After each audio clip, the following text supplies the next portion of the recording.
पांडे, विषय विशेषज्ञ राजनीति विज्ञान, सरस्वती ग्रुप ऑफ कॉलेजेस के में आपका स्वागत करते हैं।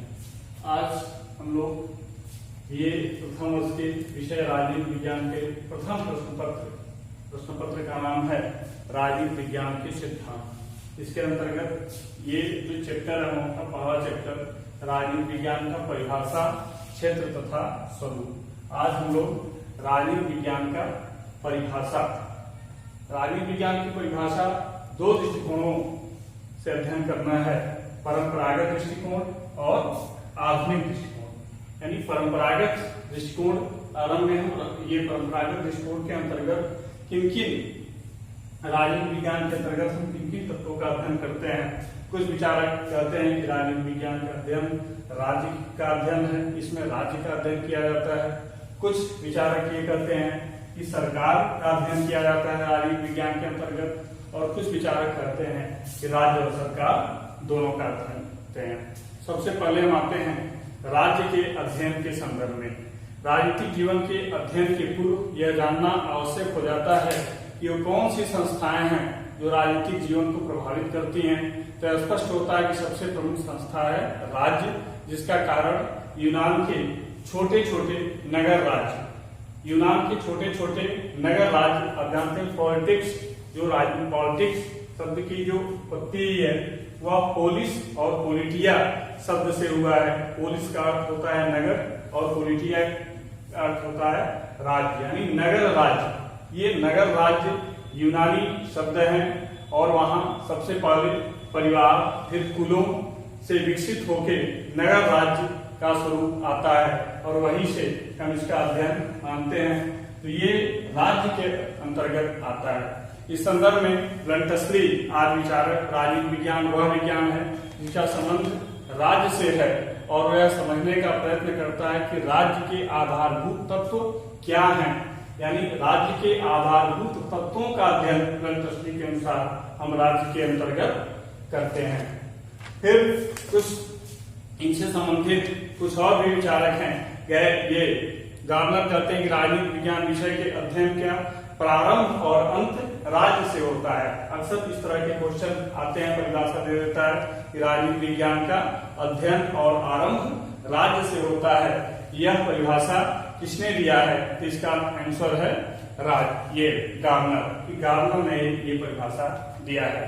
फिर कुछ पॉल जैनेट आदि विचारक ये सरकार के अंतर्गत सीले आदि विचारक कहते हैं लिकार्ट और सीले कि नहीं, राजनीति विज्ञान का अध्ययन सरकार के द्वारा होता है, सरकार का अध्ययन होता है। इस संदर्भ में हम देखते हैं तो राज्य एक अमूर्त संस्था है। इन विचारकों का मानना है कि राज्य क्या है, ये अमूर्त संस्था है और राज्य की इच्छाओं की पूर्ति, यानी राज्य की इच्छाओं को कार्य रूप में परिणित करने का कार्य ये सरकार करता है। तो दूसरा है तो वो कहते हैं कि राज्य एक अमूर्त संस्था है और प्रभुत्व शक्ति सरकार के पास होती है जो राज्य को मूर्त रूप प्रदान करती है। इस लिहाज से विद्वानों का मत है कि राज्य की इच्छा को कार्य रूप में परिणित करने का कार्य सरकार करती है। इसलिए सरकार का अध्ययन, इसके प्रमुख समर्थक सीले और लिकार्ट है जो कहते हैं सरकार का अध्ययन हम राजनीति विज्ञान के अंतर्गत करते हैं।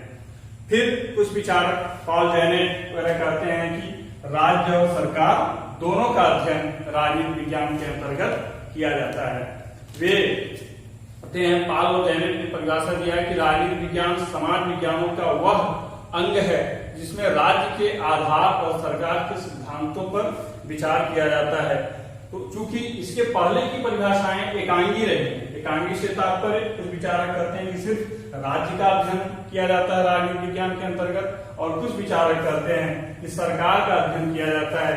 लेकिन ये विचारक यह एकांगी नहीं, बल्कि पॉल जैनेट वगैरह ने कहा है कि इसमें राज्य और सरकार दोनों का अध्ययन किया जाता है। इसी संदर्भ में गिलक्राइस्ट ने भी अपनी परिभाषा दिया है कि राजनीति विज्ञान राज्य और सरकार के सामान्य समस्याओं का अध्ययन करता है।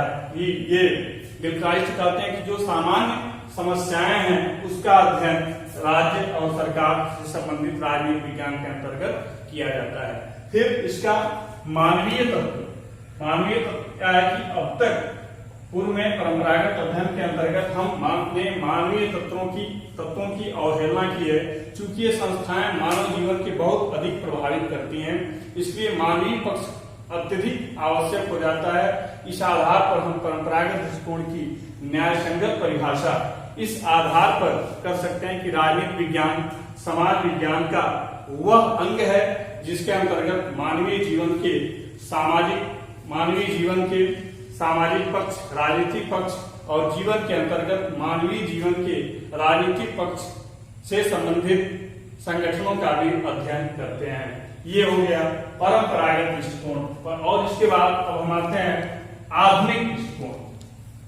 आधुनिक दृष्टिकोण के अंतर्गत हम जब राजनीति विज्ञान का अध्ययन करते हैं तो परंपरागत रूप में राजनीति विज्ञान के अध्ययन को व्यक्ति के राजनीतिक क्रियाकलापों तक ही सीमित कर दिया जाता है, लेकिन वर्तमान में आधुनिक परिप्रेक्ष्य में इसका विषय क्षेत्र बहुत व्यापक हो जाता है और मानव जीवन जिसमें इस बात पर बल दिया जाता है कि मानव ने एक इकाई का रूप धारण कर लिया है और मानव जीवन के विविध पक्षों में उसके धार्मिक पक्ष, सामाजिक, राजनीतिक को दूसरे से अलग नहीं किया जा सकता।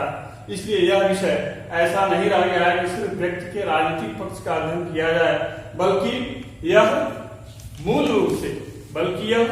मूलतः राजनीतिक जीवन तथा क्रियाकलापों का और इसके संदर्भ में मानव जीवन के सामाजिक, आर्थिक, धार्मिक तथा अन्य पक्षों का भी अध्ययन किया जाता है।